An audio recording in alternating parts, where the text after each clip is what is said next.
Bom dia, igreja! Sejam bem-vindos de volta ao nosso estudo hoje e eu já vou te avisando, hein? Aperta seu cinto que vem controvérsia por aí, hein? Hoje nós vamos mexer numa área que talvez para alguns seja muito pacífico, talvez para outros seja um vespeiro, ok? Mas é uma área em que Provérbios é inequívoco a respeito. Provérbios é claro a respeito, Provérbios é repetitivamente insistente a respeito de uma coisa que a nossa psicologia popular ela tem lutado contra, não a verdadeira psicologia, mas a psicologia popular, tá? Que não é verdadeira psicologia, tem lutado contra e que tem sido grandemente influenciado por alguns pensadores e filósofos mais modernos, alguns deles que deram conselhos para os outros e escreveram grandes livros, mas não conseguiram viver isso na sua própria realidade familiar. Sabe aquele cara que ensina os outros, mas não consegue viver isso? Essa turma aí.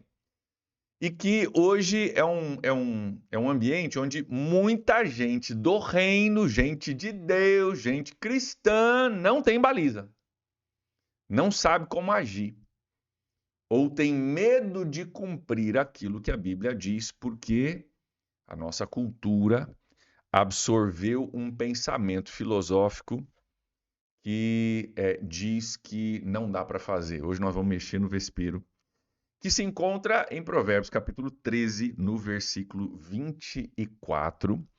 Antes da gente ler, eu já vou deixar aqui um pedido para você, tá? Dois pedidos, na verdade. Primeiro, não mate o carteiro, tá? Eu sou carteiro, gente. Se você não gostar da carta, você briga com o autor da carta, que o autor da carta é Deus, ok? Só sou carteiro, só estou entregando. Segundo, ouça, reflita. Talvez se você discorda, permita-se, né, refletir, pensar a respeito e talvez rever os seus posicionamentos. Vamos junto? Provérbios 13, 24, com ele nós vamos encerrar o capítulo 13. Olha o que diz aqui o texto para nós. Quem se nega a castigar o seu filho não o ama, mas quem o ama não hesita em discipliná-lo. Quem se nega a castigar o seu filho não o ama, e quem o ama não hesita em discipliná-lo. Nós vamos falar um pouquinho sobre isso, vamos descascar isso, obviamente, né?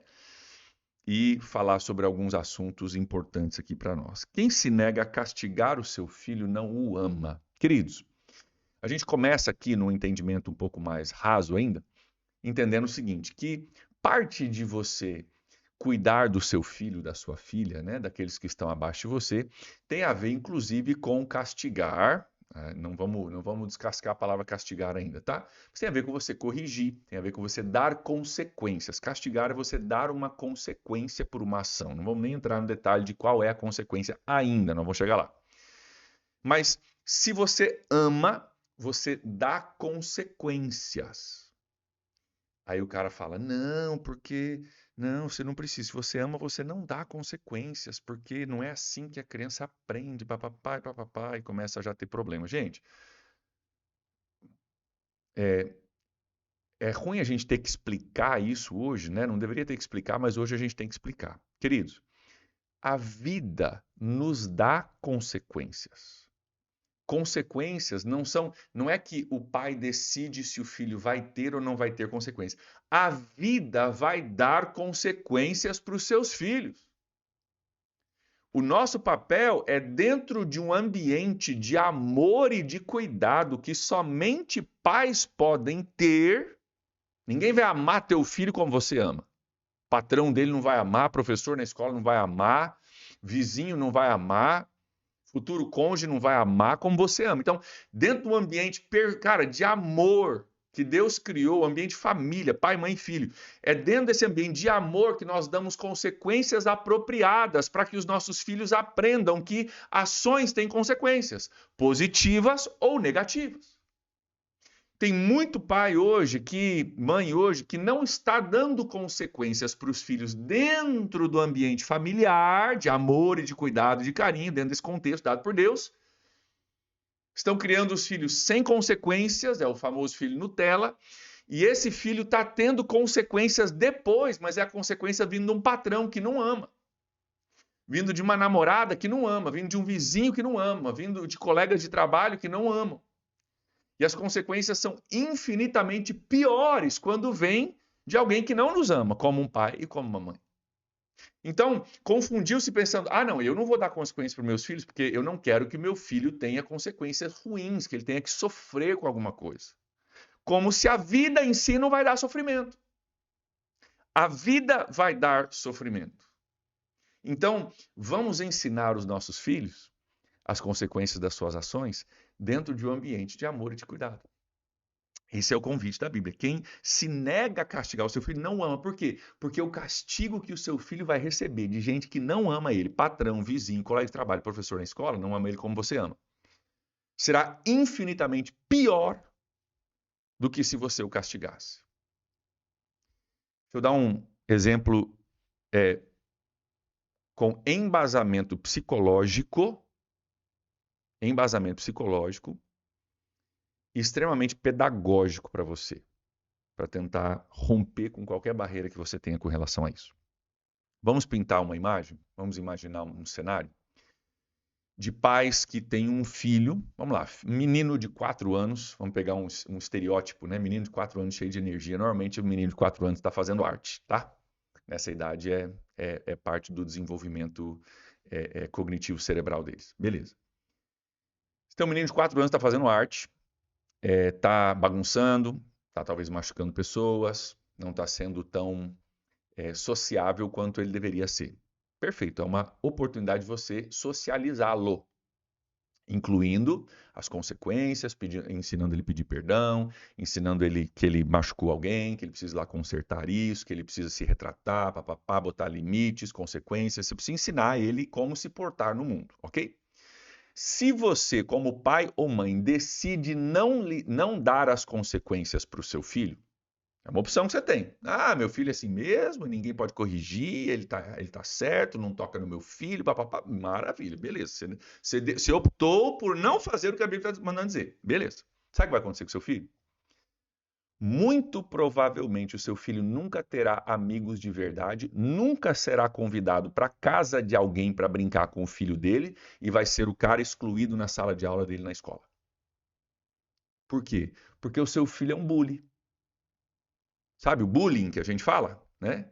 Quem faz bullying é um bully, tá? Palavra americana, inglesa, né?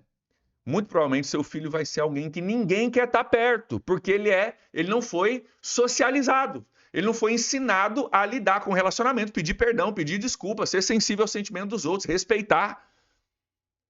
Então você não deu as consequências. Quem vai dar as consequências? A turma dele, que ninguém vai querer brincar com ele.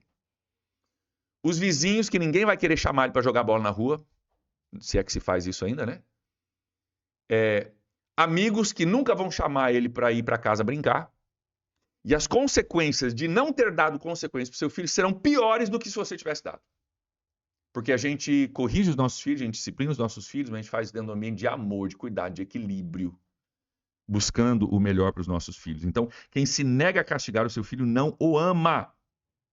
E quem ama, vamos voltar aqui para o versículo, quem ama não hesita em discipliná-lo. E, gente, aqui essa disciplina tem 1000 formas de você aplicar a disciplina. 1000 formas. Está falando só de uma forma.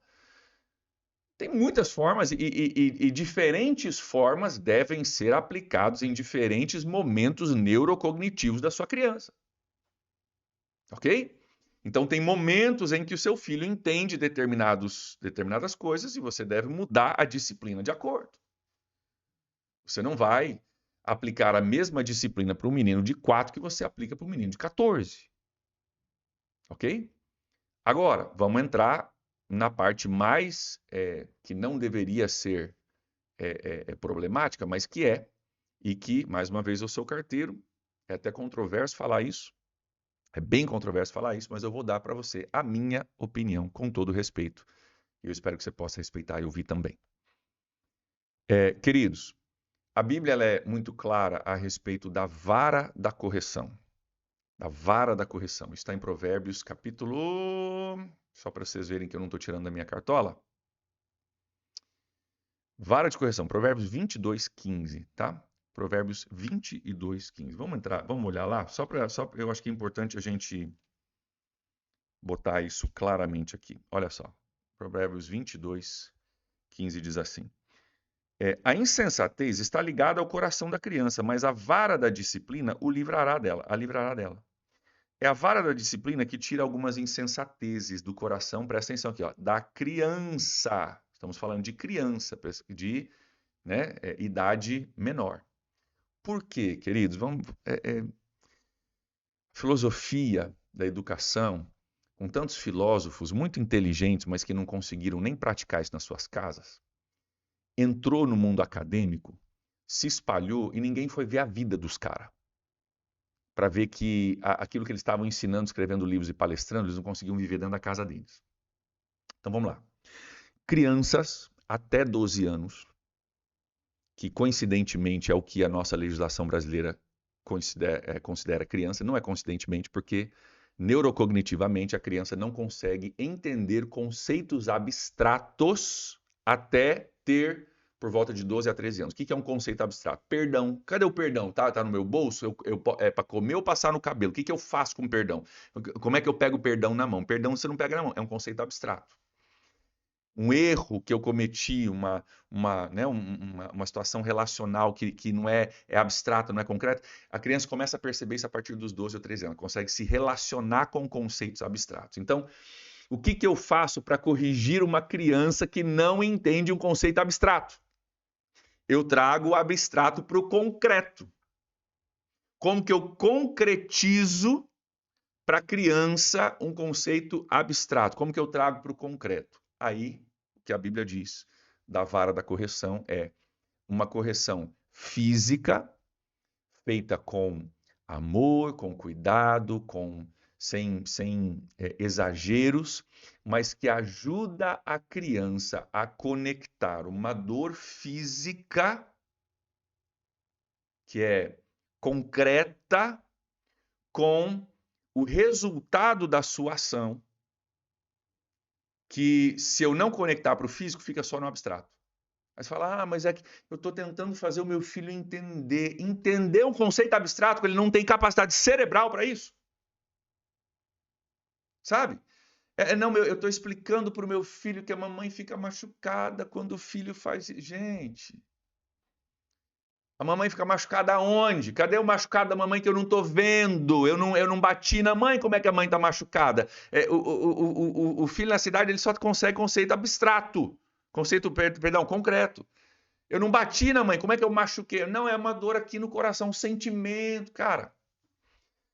É necessário trazer o abstrato para o concreto. O concreto, uma das formas mais pedagógicas de trazer o abstrato para o concreto, é uma disciplina física que conecta uma dor apropriada, dentro de um contexto de amor, sem exagero, sem abuso, sem ira, sem nada, mas em amor, ajudando o meu filho a entender um conceito que ele não vai entender se não for concreto.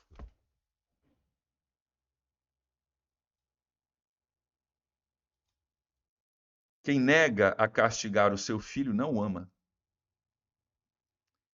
Sabe por que não ama?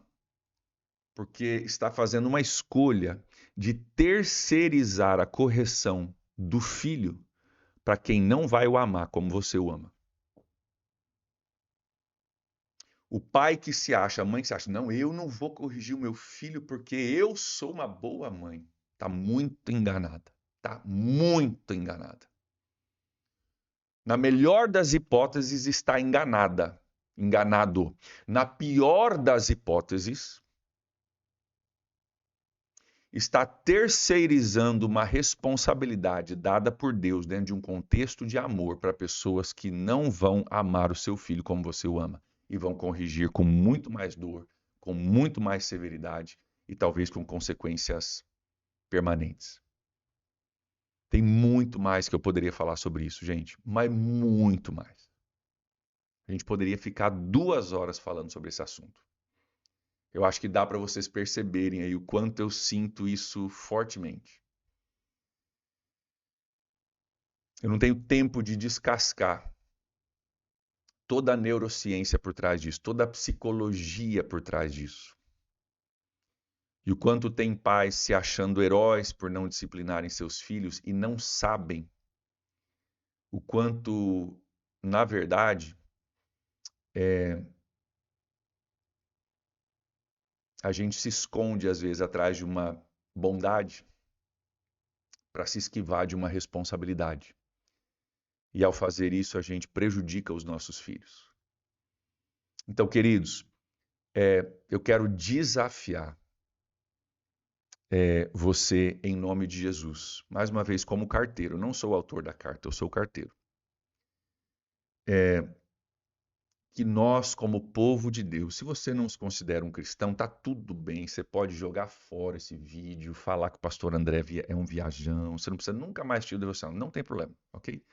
Mas se você é um cristão, eu quero te desafiar em nome de Jesus. Não lance fora os princípios da palavra de Deus. Principalmente por causa de uma psicologia popular baseado em filósofos não cristãos que não conseguiram nem mesmo educar os seus próprios filhos, alguns deles. Ok? Um deles, famosamente, inclusive entregou todos os seus filhos para a adoção. Mas ainda hoje é lido e citado nos grandes fóruns de educação infantil. Que nós possamos nos submeter à palavra de Deus e entender que existe sabedoria na palavra de Deus. Não estamos falando aqui de violência, não estamos falando aqui de espancamento. Claro que a gente é totalmente contrário a isso. Estamos falando da sabedoria de Deus que diz: ei, teu filho não entende conceito abstrato, não, filho. Se liga. Se liga. Você não está falando com o adulto, você está falando com a criança, que não entende conceito abstrato, é conceito concreto. Traz para o concreto o abstrato. Dentro de um ambiente de amor, de cuidado, de carinho. E você vai ajudar o seu filho a ter sucesso na vida. Um filho bem comportado, que entende os seus limites, é o cara que todo mundo quer brincar na escola. É a criança que todo pai de amiguinho quer convidar para casa, sabe? Não, vem cá, poxa, seu filho é uma bênção, pode trazer ele qualquer hora que você precisar. A hora que você precisar, traz ele para cá, a gente fica com ele tranquilamente, fica com ela tranquilamente. Se você ama o seu filho, discipline, olha só. Quem se nega a castigar o seu filho não ama, mas quem o ama não hesita em discipliná-lo. Queridos, precisamos parar por aqui, tem muita coisa ainda para a gente ver. Nós vamos abordar alguns desses assuntos ainda no livro de Provérbios. Já passei demais do horário, porque tem muita coisa que eu queria falar. Mas peço a Deus que reforce isso no seu coração, se você já acredita nisso, e se você não acredita nisso, que você possa estudar, cogitar, pensar, ver outros textos em Provérbios que reforçam o mesmo assunto. E talvez estudar também um pouquinho, né, da psicologia popular que diz ao contrário, e ver as fontes de onde eles estão pegando essas informações, e você vai se assustar, tá bom? Vamos orar juntos? Pai, nós oramos em nome de Jesus, para que esse assunto que é tão controverso, só nos últimos 100 anos, se tornou, nem 100 anos, só nos últimos 50 anos se tornou controverso. Antes disso não havia controvérsia alguma. Deus, eu oro para que o Senhor nos ajude a compreender a tua sabedoria, a abrir o nosso coração para aquilo que o Senhor está falando e que essas coisas que são tão confusas para o mundo em que a gente vive não sejam confusas para nós como povo de Deus. Que nessas áreas controversas nós possamos também buscar viver aquilo que o Senhor ensina e que os nossos filhos sejam resultado comprovado disso, Pai.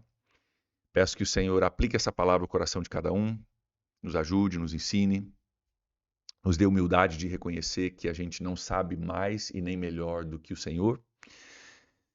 E que o Senhor ajude, Deus, aqueles pais que estão procurando esse equilíbrio, estão procurando viver isso. Não é um equilíbrio fácil, não é uma coisa de fórmulas.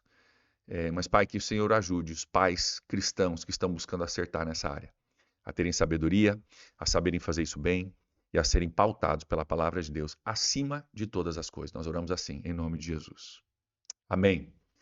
Amém, gente. Deus abençoe aí. A gente se fala na próxima e novos assuntos, novo capítulo chegando aí. Um abraço e até lá.